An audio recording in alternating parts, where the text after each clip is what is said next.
morning. I was just checking that it's still morning. We've got 15 minutes. It's still morning. My name's Tom. I work here at the university, and welcome to Open Day. Welcome to Adelaide University's first ever Open Day, a very exciting time for us. And hopefully you've been around a little bit already. If this is your first session for the day, welcome. If you've had a chance to explore, hopefully you've got around to see some of the amazing facilities on campus. Hopefully you found the right place. So for those who are making their way to Scott Theatre, hopefully you've made your way here and you're here to learn about dentistry and oral health. Cool. No one's running out the door, so we look good. I work in the future students area, so I can help answer questions towards the tail end about like the admissions process, but I'm not your speaker today. We have some fantastic academics who are going to be able to talk to you all about the programs that you're interested in. As such, I won't be talking for very long. But I will take a moment to acknowledge that we do meet on the lands of the Kaurna people, the traditional custodians on which many of the Adelaide University campuses are built, but the university also has campuses on the lands of the Mangala and Bowendik people as well, in Whyalla and in Mount Gambier. As such, just want to pay respects to Kaurna elders and Bowendik and Mangala elders, past, present and emerging. So, you probably are aware, Adelaide University is the amalgamation of University of South Australia and University of Adelaide. This amalgamation and creation of a new university is a pretty big deal. It's the biggest change to the tertiary sector in about 50 years, and it's the biggest coming together of any two education institutes in the world. So with that comes some really lofty ambitions, but in saying that, some of them we've actually already achieved, and the university doesn't actually open until the 1st of January. So most recently, a couple of weeks ago, we were actually ranked in the top 1% of universities worldwide based on our research and our teaching and whatnot. So really great things are on the way, and some that we're already ticking off, but we, upon opening next year, will be the largest educator of domestic students in Australia. So with that comes some really amazing opportunities, which we'll touch on in a little bit, but also some really clear intentions from the university to make sure that despite the size, that you are still recognised and supported in a way that is deeply personal. So that's where some of those ambitions around student experience come into play. So a large part of that opportunity when it comes to looking at bringing together the strengths of the two institutions is an opportunity for us to look at the way that we've taught things in the past and how we could teach things in the future, taking the strengths of both and being able to build upon that. A large part of that design work has been revolving around what we're referring to as this Adelaide attainment model. How this rolls out in each program differs a little bit, but generally these principles are across the entirety of the curriculum, really looking at how we can best support students to study at their own pace and then to recognise them if they need to step away for some life situation and then come back to study when they're ready. Obviously some of our programs are a little bit more rigid, but generally speaking there's some really good principles that roll through. Given that we are going to be Australia's newest university, it makes sense that a lot of our curriculum is really digitally rich, meaning that when you are on campus, you're actually engaging and doing things with your hands and being active. These programs are very much an attribute to. They really focus on that. There's a lot of hands-on learning. So if there is online content and whatnot, it means that when you're on campus, you're actually doing rather than just being in a lecture listening to someone like me. Another element of the curriculum that's rolled out, generally speaking, is what's called the Common Core. While it may not be present in all of the accredited programs where, you have very strict requirements of what you have to learn whilst you're at university, e.g. oral health and dentistry, it is worth knowing about. So if you're looking at more like a general program, maybe like arts or business or whatnot, these are opportunities for you to take on learning within your course, so one topic every year throughout your study journey, where you are connecting with peers from across the university. So, if you were just in one particular degree, you'd be studying with people from all over the university to build up skills across all of these different areas.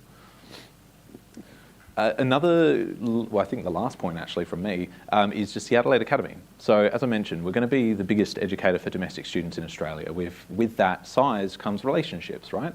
We've got really strong connections to industry across all of Australia. And what that means is that we want to be able to use that to support our students. So what the Adelaide Academy strives to achieve is to take students who are high potential or high achieving and be able to give them more throughout their study. meaning that you'd be able to do things on top of your degree as extracurricular. It might be industry engagements, internships, research projects, advanced coursework that get peppered in throughout. But it's a relatively new one, so we're still rolling out all of the information. So if that's something of interest, definitely have a look on our website as more information comes available next year, as it'll start piloting programs throughout the university. But that is it from me. As I mentioned, I'm not going to take up your whole time because we have got academics here to talk to you about the programs you're interested in, and then we can dive into some Q&As at the end. So if there are questions, please keep them in mind, and then we'll come back to them and ask them around the room. So I'll hand over to my academic colleagues. I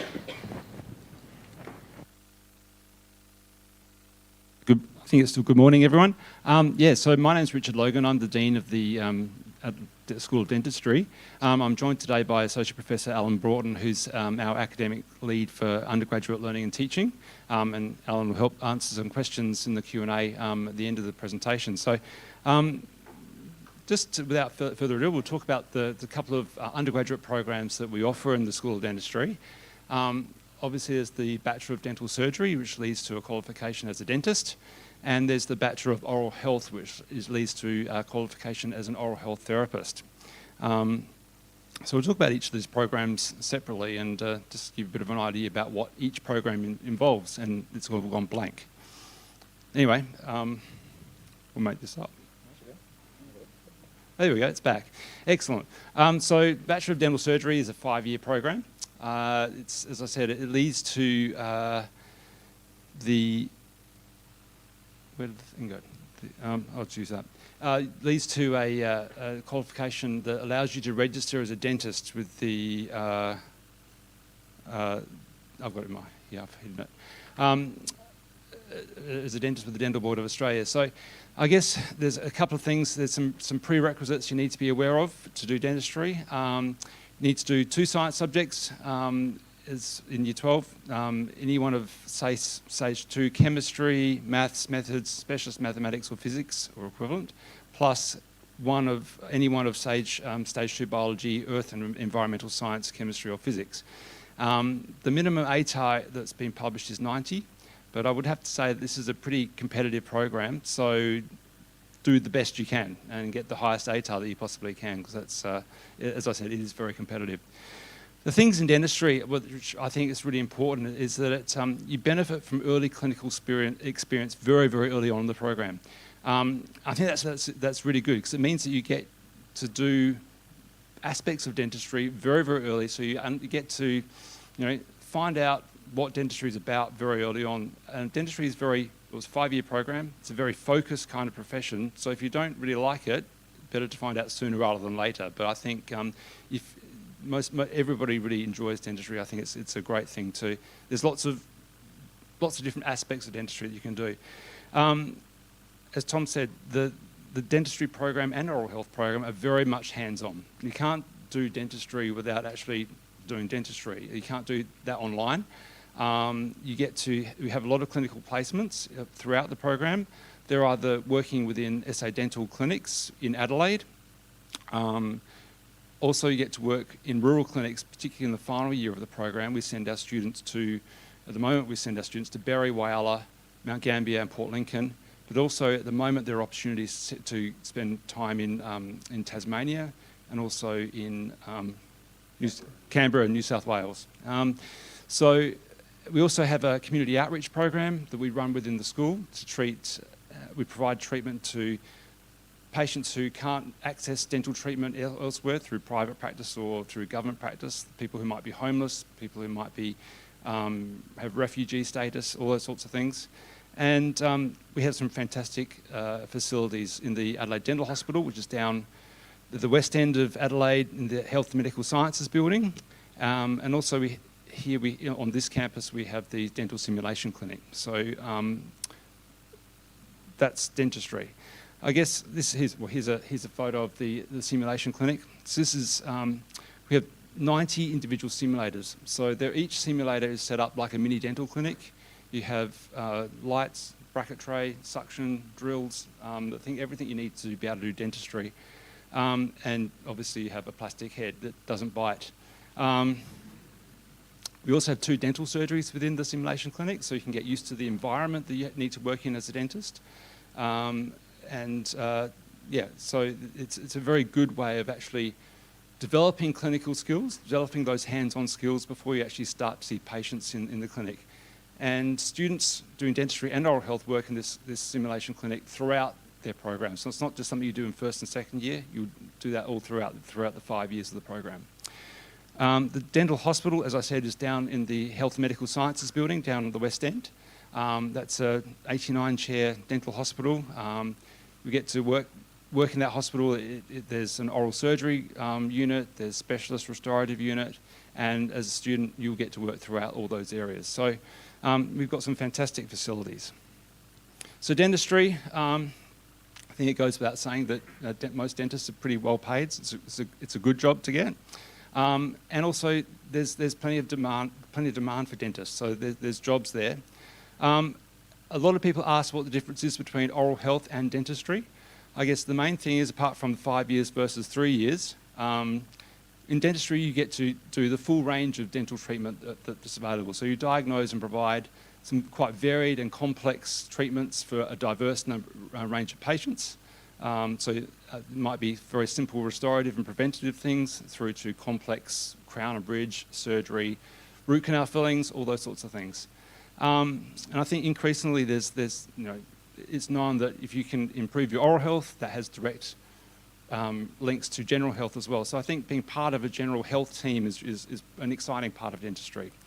As a dentist, as I said early on, when you finish dentistry, you can register with the Dental Board of Australia as a dentist, and that allows you to work in private practice, in public dental clinics. There's other more diverse areas to work, like the armed forces. There's potentially areas, things like the Royal Flying Doctor Service people work in, but also become involved in research and involved in teaching, which is an exciting part of dentistry. So oral health, as I said before, that's a 3-year program. So, and the prerequisites for oral health are any stage 2 tertiary admission subjects from the mathematics or science learning areas. The ATAR is lower than dentistry, but I think, again, it's relatively competitive. So, again, do the best you can, aim for the highest ATAR you can. Like dentistry, one of the key things that we think is important in Adelaide is early clinical experience. So you start that from first year in the program. Again, it's very hands-on, practical experience. You have clinical placements in SA Dental Clinics, which is the public dental service. Again, you get to participate in the community outreach program. And I guess historically, oral health therapy developed as a profession from the combination of dental hygiene and dental therapy, but it's actually quite distinct profession now within dentistry, and you get to provide some limited treatment, maybe not quite so complex as you might as a dentist, but certainly provide an important role in terms of maintaining oral health for patients, and with a focus on prevention and oral health promotion. Again, you get to work in the simulation clinic and also within the Adelaide Dental Hospital. So oral health, as I said, it's a key role within dental teams. So you deliver care to the range of different ages of patients. Health promotion and health prevention bad health prevention promoting good health is a really integral part of as an oral health therapist. And again, you can work in a variety of healthcare settings. So once you finish your Bachelor of Oral Health program, you can register with the Dental Board of Australia as an oral health therapist. And again, you can work in a variety of different areas, private practice, the public sector. A lot of people do become involved in research and teaching. So it's an exciting part of dentistry that has some diverse areas you can work in. So for dentistry and oral health, the domestic entry, really, those entry requirements are important. You need to get the ATAR, you need to register for UCAT and do the UCAT examination, or the UCAT test, I should say. You need to apply through SADC. The applications, depending on your UCAT, you will get advised if you're ranked highly enough for an interview, and then you have an interview which is done, basically it's an online type of interview. And if that's successful, your ATAR's at the right level, you're ranked, and then you get an offer made in January. So hopefully if you're applying for next year, you've already sorted out the UCAT and done all that, and now working on the ATAR. So I think that brings us to some Q&A, so happy to take some questions, and Alan can help answer the questions as well. So, yeah. Are there any burning questions? Yes, down front right. If you were to go from a Bachelor of Oral Health, could you go to the Bachelor of Dentistry after, or are they two completely separate things? Yeah, Yes. because we're live streaming. The question was around, whether you can transfer from oral health onto dentistry. Either are you asking partway through the degree or after you complete one? Partway or after? Sure. There's no direct transfer between the two degrees. Certainly, we've had people who've finished oral health and then gone on to do dentistry, but there's no sort of formal transfer pathways between them. A lot of people, if they don't get into dentistry, might do something like health science, and that's a good sort of background to get into dentistry as well. Obviously, if you do oral health and you then apply to dentistry, you've got a bit of background information and understand the profession a lot, which might help you in an interview and those sorts of things. But no, there's no direct transfer between the two. And it's probably worth mentioning, and correct me if I'm wrong, if you were to, let's say, even if you completed an oral health degree and you went back and did dentistry, you'd be starting from scratch. Absolutely. There is no credit transfer, there's no recognition of prior learning due to the strict accreditation requirements. You have to learn everything from the start as if you had no knowledge in the background. And that's reflected in the different ATAR. I think from dentistry, you're learning about general medicine, pathology, pharmacology at a slightly different level to oral health therapy. And so, those accreditation requirements affect how we can link the two degrees. Yeah. Any other questions at this point? Yeah. Is there anything else you have to do to become an orthodontist, or is there no division there? Yeah. So how do you become an orthodontist? Yeah, so I guess that's something to think about down the track. Orthodontics is one of the specialist areas of dentistry. We do run specialist training programs in the dental school, and that's a Doctor of Clinical Dentistry degree. So that's another 3 years after you finish dentistry. So it's 5 years of dentistry, and for most postgraduate programs, you require 2 years of experience in general practice. Then it's a 3-year degree after that. So it's a long process, but it's, again, specialist training is another thing we didn't put on the list of things you could do after dentistry, but certainly something to consider, and a lot of people do that. So, yeah. Question down the front. How many places are available for each year, and is it split between international and domestic? Yeah. So do you want to just repeat the so question? the question was how many places are available in the dental programs. So in dentistry, we do have a quota of 38 domestic places, and we have 37 international places, so it's almost 50-50. In oral health therapy, pretty much all of our students are local or domestic.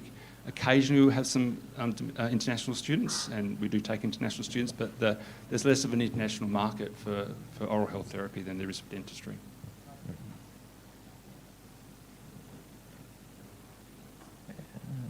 Yeah. Sorry, so how many places for the oral health therapy? Oh, sorry, didn't actually answer that. There's 30 for oral health. So they're not big cohorts of students. We're kind of limited in dentistry and oral health because of the infrastructure that's required. We need to have placements, you need to have dental chairs and things like that. So, but that works well because it means that we get to know the students very, very well, and hopefully give everyone a very good experience. Any other yes? Is paediatric dentistry covered in the dentistry degree, or is that an additional? Oh no, Yeah. definitely we do paediatric dentistry within the dentistry degree. You can specialise as a paediatric dentist as well. We don't offer paediatric dentistry at the moment in Adelaide as a specialist program, but certainly paediatric dentistry is part of 4th and 5th year of the program. Yeah. Yeah. If I get in state, say for dentistry, how does it work if I want to transfer back to Adelaide? Is that possible? The question was, can you transfer from interstate programs, dentistry programs, into Adelaide dentistry programs? it's very difficult to transfer between different programs because the programs are quite different. Very, very occasionally there's been people with very extenuating personal circumstances that might have done it, but as a rule, that transfer doesn't occur. Yeah, so from like an admissions perspective, 'cause that's kind of where my area is, basically assume it's not possible.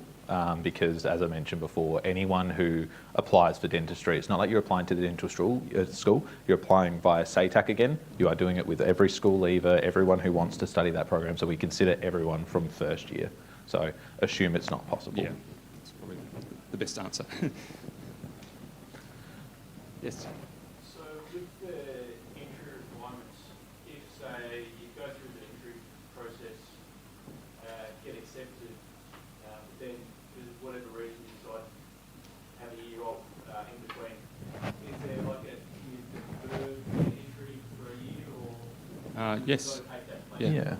Yeah, you can defer for up I think it's 2 years. 2 years. That's what I was going to check on the website. Yeah. But generally speaking, most programs at this university, you can defer your place for up to 2 years. And then come October, before we actually make the offers, we will go out to those who already have a place in the program because you've deferred it. And we'll just check in and see, okay, do you want to come back? And then that will tell us how many new offers that we can issue that year. Just right in the back.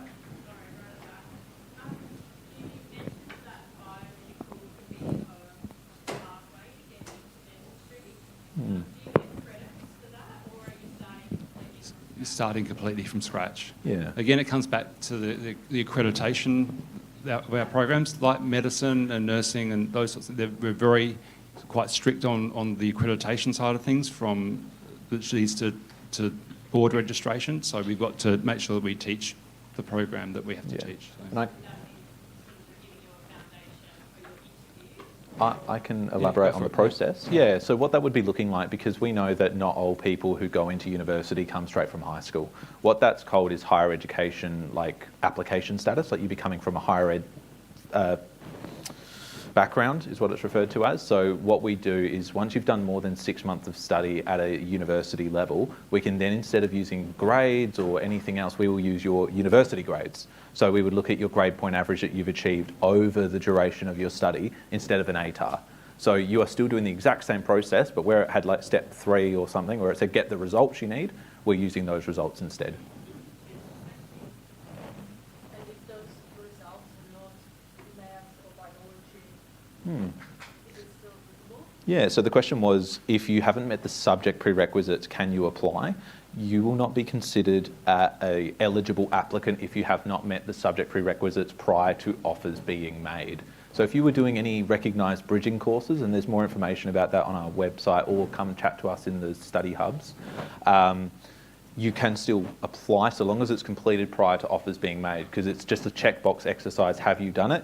Yes, we can continue to the next phase. If the answer is no, we will not even consider continuing to that next step.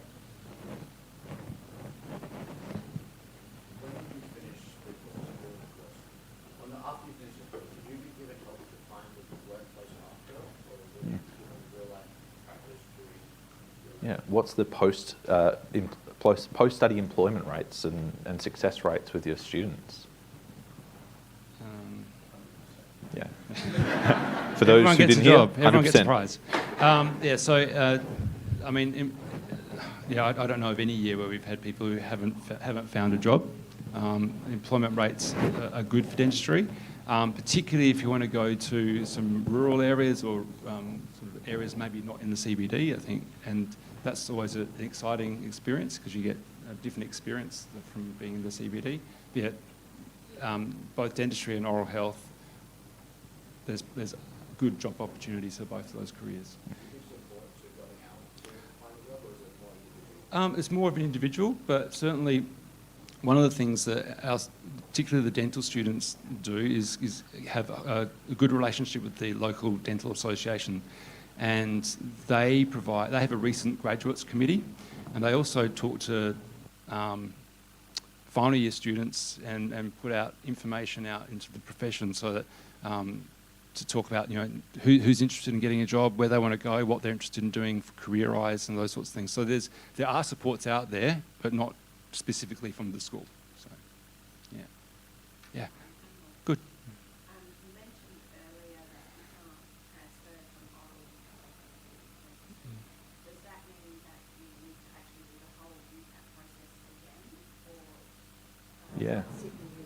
you want me to touch it? Yeah. So UCAT only lasts for one admissions round. These programs, oral health, dentistry, even medicine, they only have one intake per year. So every single time you want to apply via SATAC, you have to resit the UCAT. So you cannot carry that with you in the same way that like a year 12 result might. It expires after 1 year. There was a question down the front here. Was there another one? Oh, that was the same question? Oh, no worries. We've probably got time for maybe like 2 more questions, so we might go here and then we'll try to fit 3. All right.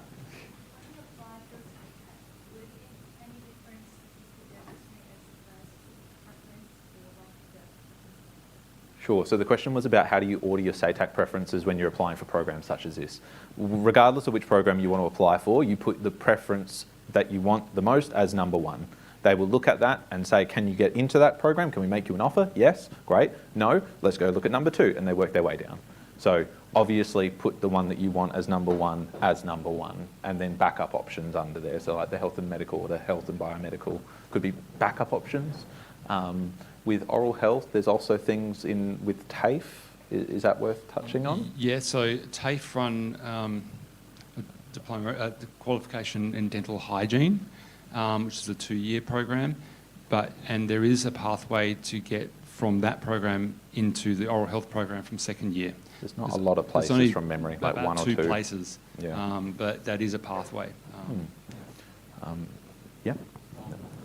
Just clarifying with postgraduate metric, so they would take your GPA from your uni course and then you would resit the UCAT, and then those 2 would go to It's probably just worth clarifying. So the question was about like university entry. So we don't offer postgraduate dentistry at this university. So you would always come back at an undergraduate level. That was probably just a confusion in the terminology.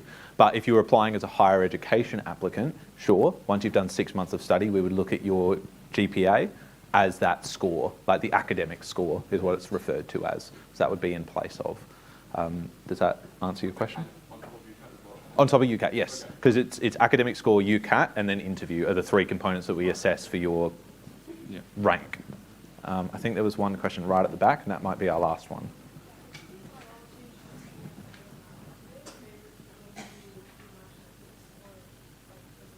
Sure. So sorry that these are all very admissions-based. The question was, are there preferential treatment based on what prerequisite subject you take? The answer is no. If it is in the list of prerequisite subjects, it is considered equally. As I said before, it is a checkbox exercise. Have you done it? Yes. We'll pass you to the next stage. We are not considering people with a biology background over those with a math methods background. So there is no consideration for what they are. All of those subjects that are your prerequisites prepare you for the studies, and those students who go in with biology versus maths have different experiences, but no one is more prepared than the other, per se. We've got time for one more, I'm getting told. Is there one more burning question? We might go over here. Yeah. Not in dentistry. So the question was, is there any benefit or opportunity if you are willing to work rurally as part of a rural bonded place? Does that exist in dentistry? And the answer was no. No. No. We do offer some support for people coming into dentistry from a rural background, but we don't have bonded places as such.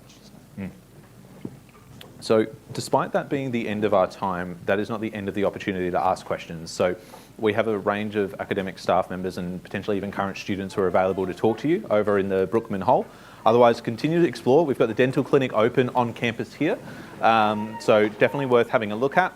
Otherwise, thank you so much for coming in, and I hope you enjoy the rest of your day.